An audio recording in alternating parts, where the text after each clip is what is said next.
Hi and welcome back. So today we're going to be talking a little bit about van security. I've had a few things delivered that I've had for a while that I've been waiting to put on. Now's the time. So obviously I've got a lot more in regards to security than just this that I'm going to show you today. This is just another layer, another add-on, just a little bit more. Okay, so what I've got is this Vanolarm, right? So it comes in different boxes. So what we've got, and I'll break this down for you so we can see it piece by piece, right? So we've got the Vanolarm set itself, and then on top of that, I've brought a number of these little sort of PIR lights, right? So these are just these things, and I'm going to pop these on the outside. Again, I'll show you when we get there. Okay, now they are essentially sensors. So with these sensors here, what you get is you get the sensor itself, you get a key fob, and then inside of that, you get a little screwdriver, some sticky pads, and a guitar plectrum, which is handy, right? So basically the reason that you have these is because to get to the batteries to set this up, you've got to actually take all the casing off, which I've been led to believe is a little bit of a pain in the butt. I'm going to have a go at that in a moment, but that's what these things are for. So that's what this plectrum and this little screwdriver is about. Now, each one of these comes with its own key fob. Now, what we want to do is attach all of these alarms to one singular key fob. So we've got to set that up, and that's where apparently it's a little bit of a pain, but we'll go from there. The Vanolarm system itself, it wasn't that expensive. I think it starts from about 120 odd quid, something like that. I've paid to have an extra couple of sensors, so I paid a little bit more, but the reviews are kind of mixed. So on the one hand, some people are saying for value for money, which I'm sure it is. Others are saying it's a complete faff. And I'll get to that a little bit later. But for me, what it does is it fills a little gap. And let me explain what I mean. I've been doing a little research around this, right? And it turns out that there's roughly 4,000 motorhomes, campervans and things stolen every year. That is on the increase, and motorhomes and campervans are one of the most stolen vehicles, right? So that's the most common. So all of those things make you think, okay, well, what can I do to protect my van? But then also you've got the added fact that insurance quotes are going up and up and up and up, which makes it really challenging for most people now to sort of own these things, right? And whatever we can do to keep the cost down, then obviously that's something that we want to look at. Just to reiterate that point, here are some of the headlines on this. Anthony James insurance brokers state that there's roughly 4,000 vehicles a year being stolen. Howden's Insurance report an alarming rise in vehicle theft. And unfortunately for us, campervans and motorhomes are amongst the most commonly stolen. Now, somebody put in a Freedom of Information request asking about campervan theft specifically, and they replied back and said they couldn't answer that because they don't register campervans specifically, so it's all vehicles. But what did come back is that 58% of thefts are done at night in the dark, right? So I thought, okay, that's over half. So that's where the PIR lights come in just a little bit. But here, look, what we're looking at now is the little gap in between where I think these units are going to become helpful, right? So what these units do is they detect motion. So if somebody pulls the handle of the van, this should go off, right? So that's the idea with this. Now, a lot of vehicles now, the vast majority are being stolen not by breaking in manually, but by key coding, right? Which turns off all the alarms and everything, right? But this will still work. So even if they do that, even if they go through the key sensors and everything, these will still work. And this is the gap that I'm trying to fill. So let's have a look, let's get on with it, and let's see if it's easy to set up and what sort of challenges there are with that. Just wanted to make sure, guys, this isn't a sponsored ad, this isn't paid promotion. The company haven't given me anything for this. I've bought the product myself with my own money. I actually want to use the product, and so this is just a sort of an honest overview of my experience. I always forget to say this, guys. Please like and subscribe if you like what we're doing. It really helps the channel. Thank you. So let's get going with this then. So what you have that comes with it is a SIM card. Now, the SIM card you need for the tracker side of this, so this system claims to have 5 different sort of security points to it, the tracker being one of them. It requires this SIM card. There's no subscription fee for the system itself, although you do need to pay for the SIM, which this one is called 1P Mobile. Now, I'm hoping it's true to his word and it is only a penny, but we'll see as we go along. So that's what comes with that. Now, there's no, or there doesn't appear to be a lot in the way of written instructions. So I don't know whether they've done the whole gone paperless thing. Let's open the main unit and have a look. So this is the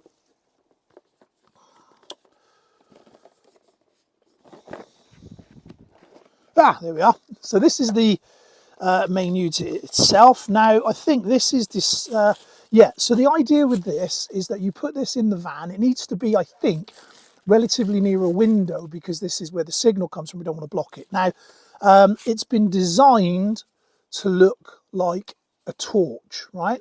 I'm guessing it actually works as a torch when it's charged up. You're meant to charge these, I think, for 8 hours before you use them. So yeah, so it's meant to work as a torch. Now the problem with that is, of course, anybody that's seen any of these videos knows exactly what this is, and we all wish that thieves were stupid. Unfortunately, they're not. So that might not be such a great idea in the sense to have that in an open space. You may want to hide that somewhere. Okay, so it's got a little booklet attached, and yeah, that goes through some of the bits, a little intro on the app there. Okay, I'll have a read of that properly in a moment. So that also comes with, interestingly, some tweezers, a little magnet thing, data cable, I'm guessing that's for charging, some screws, and again some sticky pads, right? So that's all reasonably, I think, self-explanatory apart from the tweezers. I'll have to find out what they're for now. Okay. Right, so we are now getting to the point where we've got to think about setting these up. When you see the videos themselves, the official videos, now what they say you need to do is you put these in situ, and there's a tab in here that you need to pull out. So once you pull that tab out, it beeps, it's live, okay, and you need to put these in situ to do that because it's got another one of the factors is it's got an angle sensor, right? So if the vehicle tips, so if somebody bends the door back or if they try and lift it, it should set these off. So that's another layer of security that it's got. But what it means is once you're trying to fit this, once you pull the tab out, that's liable to happen. However, it's really blooming difficult. Just on a first observation, it's really, really difficult to actually unpick these, open them out without with them being attached, right? They're not easy things to do. The other thing on this that is worth noting is that doing a little bit of research, you can't really set these things together. So what I can't do is line them all up and go dump once. What you've got to do is do them individually. So I'll talk you through that now and we'll see how far we get. Okay, now I've brought 5 of these, okay? So they think they come with 2 and then you can buy extra if you need them. So I brought 5, and realistically I need 4 for the van. And I think what I'm going to do is use it just as a sensor alarm, and I'm going to put it on the garage door or the shed door or just one of those sort of points, right? And use it like that. So anyway, we've got the 4 that we have here. Now, we want them all connected to one singular key fob. So let's start that process. Apparently the way to open these is there's a screw on the top here. which we need to undo.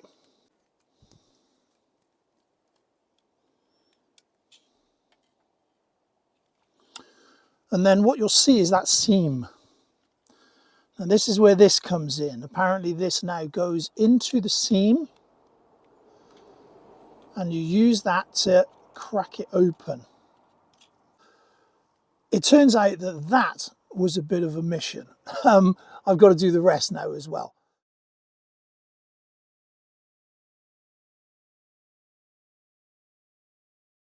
They don't make that easy. So that's destroyed a couple of these little plectrum things, right? What they say is that the battery life on these is around 6 months on average use. Or what they describe as average, I don't know. And I've never heard of this battery type before. So I think it might actually be a good idea to put some good quality batteries in here and save yourself the heartache, because I do not want to be doing this every couple of weeks. Now, I mentioned earlier about these little tab things here. So on the one hand, I'm reluctant to take them out and I'm trying to follow the procedures that they recommend. However, I couldn't sensibly find any way to attach that like that and then do all of this because, well, it was just so blooming awkward. I don't know, maybe that's something for them to consider. It's just one of those things. So basically, long story short, I'm going to take the tabs out now and let the chips fall where they may.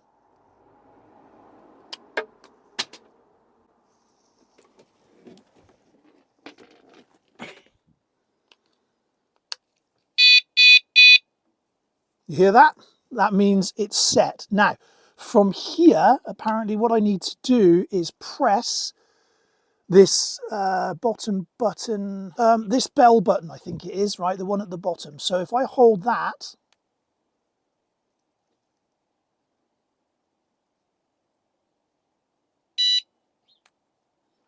so that's telling me now that that is connected and that works.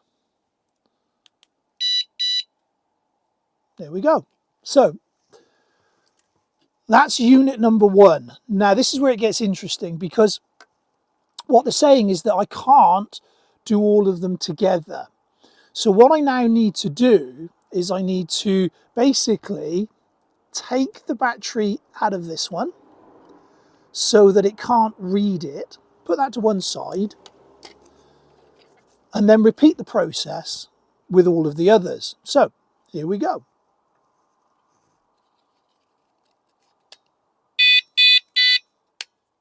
So this is the siren, right? Okay, so that's you telling it it's alarmed. So if I tap it, look, that's your first warning. Okay, and what you should get. All right. Now in the van, here right now, that's actually really loud. Not sure how loud it's going to be outside. I think they said it was something like 115 decibels. Anyway, in the van, that is certainly more than sufficient. I'm just wondering what it's going to be like outside of the van. So we're going to try that now in a moment. But anyway, as it stands now, hopefully all of these are now connected. Now it's a case of putting them in situ. We have an interloper in our midst. Better let him out before we continue. The way that these work are on sort of motion, right? So they've got a sensitivity level. So I think there's 7 settings that you can choose. But basically what happens is the idea is that you put these as close as you can to the handles of the doors. But what's apparent on mine is that I've carpeted the doors. So as you can see here, where I would actually put this, there is a piece of carpet in the way. So I'm going to have to cut these bits of carpet back to create a nice clean surface area. So I'll give that all a good clean over and a wipe down. Now the other thing that's worth noticing on these is the screw side that we talked about earlier. So you always want to make sure, especially on the front doors there, that you can access the screw. So you may need to put these on upside down as opposed to this way up. Again, it's one of those little niggles, right? So it doesn't seem like that much, but if you're sort of fastidious, or if you, I don't know, if you're just a little bit, you know, like that, then maybe having this upside down is just going to rankle on your mind, you know. So I can't understand why they didn't do this so that it could sit the right way up and you could still access the screw. Again, I don't know, maybe, you know, at the end of the day, it's not the end of the world. It's not necessarily a deal breaker, but it's just one of those things you'd like to sort of know, well, why couldn't they sort that out? Right, so anyway, what we're going to do is we're going to plonk that by here. Can you see that? Let me just move the camera a minute. There we are. So what we're going to do is we're going to plonk that somewhere by here so that then it's right nice and close to the handle and it will hopefully pick up any vibrations and movement. When you're putting these on the driver's or passenger side door, there's a little thing you need to keep an eye on. And that is this. So where you stick this, look, it's got to be as close to the edge as possible so it doesn't catch the door frame. Let's get this stuck on. Way to do this is you get these little sticky pads and they're just double-sided, so it's pretty straightforward enough. I'm sure most of you know how this works. So you just stick that on. So you put your pads on, give this a clean. If you've got some alcohol rub or something like that, give it a good clean down. Again, you don't want it falling off as you're driving along, or even worse, falling off when you're off somewhere and you think that that's somebody breaking into your van, and it's not. It's gone off because it's fallen off the van itself. Right, okay, stickers on. So peel these ones off the back here, screw side up. Make sure we've got some room. And then press in. So give it a really good solid press, make sure it's in there tight. All right. Door open and closes. Good stuff. Right, one more thing to check now. So I'm going to arm this now. That's your alarm. You can hear that, the warning here, right? So you can hear that. And there you go. So that one's alarm now and working. Now the downside to that I've just noticed, if I turn this back on,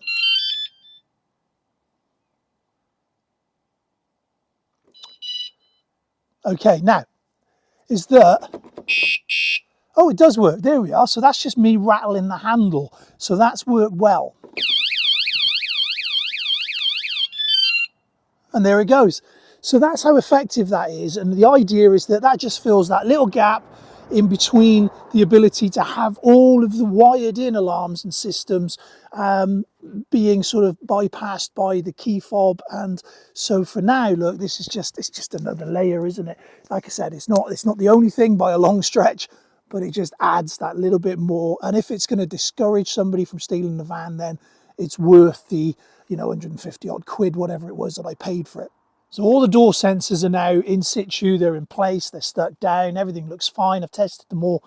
Now it's time to set the app up. Now I'm hoping that somewhere in that paperwork it's going to give me the instructions to do that. I'll let you know. Excuse the glasses.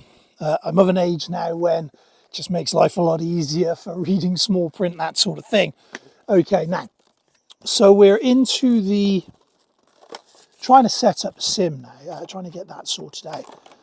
Of course, we need to charge this up, don't we? Right, okay. I'll be back. Right. So this has a little USB thing here for plugging that in. That's where the lead goes. As I mentioned, it has a torch facility here. I can make that. There you go.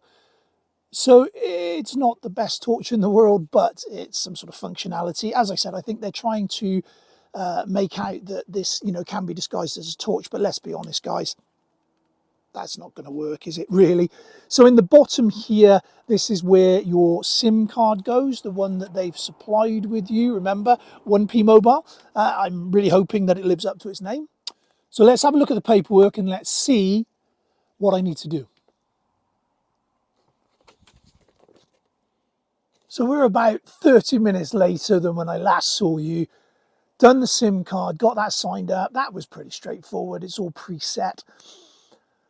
Going into the app itself and making the device connect and work was just a little bit more complicated. I don't know whether that's me and because I don't fully understand it, or whether it's just clunky, right? But then on top of that, and this is where it does get clunky, so if you want to turn on vibration sensors, noise sensors, that sort of thing, you've got to do that within the app. So every time that you want to turn that on or off, you've got to do it in the app. Of course, you can't be in the van. You can't be driving the van with it on, because it'll automatically just go off. It'll text you, it'll ring you, depending on how you set it. The other thing worth noting as well is the geofencing and the location setting. Apparently you can do it from two types. So you can do it from a Wi-Fi. You don't need to have any Wi-Fi passwords. It will automatically connect to a local Wi-Fi that it finds. And then when you drive out of that area, or if the van gets taken out of that area, it will set off the alarms. Or you can geofence it, right? But apparently the geofencing, you set that on a timer, like check every hour, check every 2 hours, whatever it is, but that takes an awful lot of battery. So that's my understanding anyway. I mean, as time goes on, as I use it more, I'll let you know. But for now, it plugs that little gap as far as I'm aware.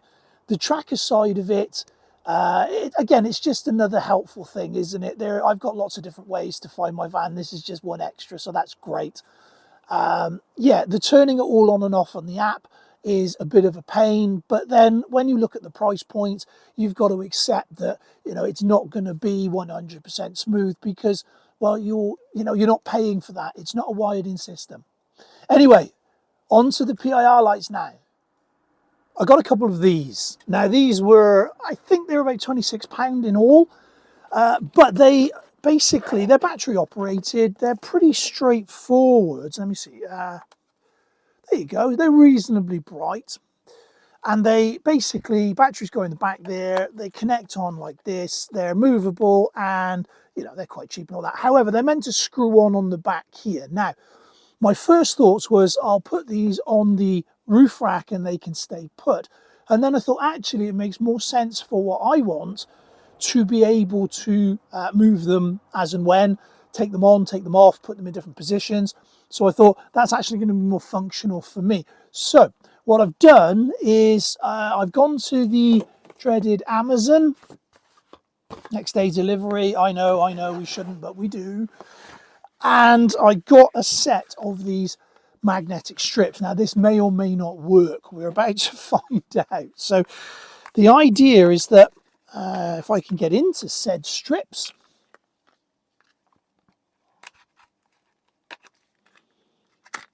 there we are. The idea is that I'm going to use these to stick. Yeah, the idea is that I'm going to use these to stick to the side of the van. Now, okay, so there's your strips. They've come with this snazzy pair of, oh, how do these work?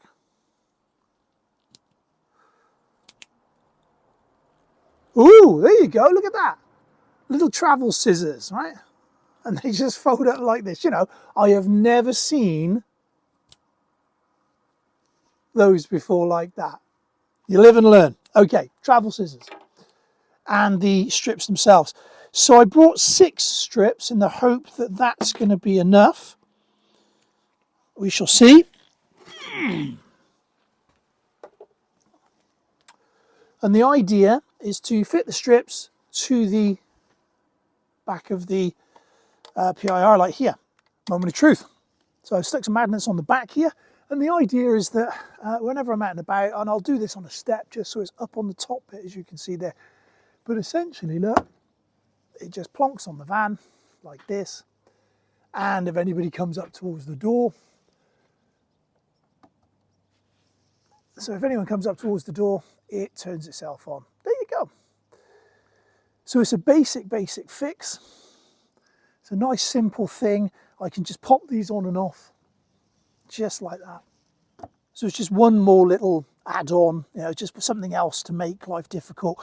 So if we can, you know, sort of light the van up when somebody comes close, plus we've got the door monitor things now as well. So again, it's all just extra layers.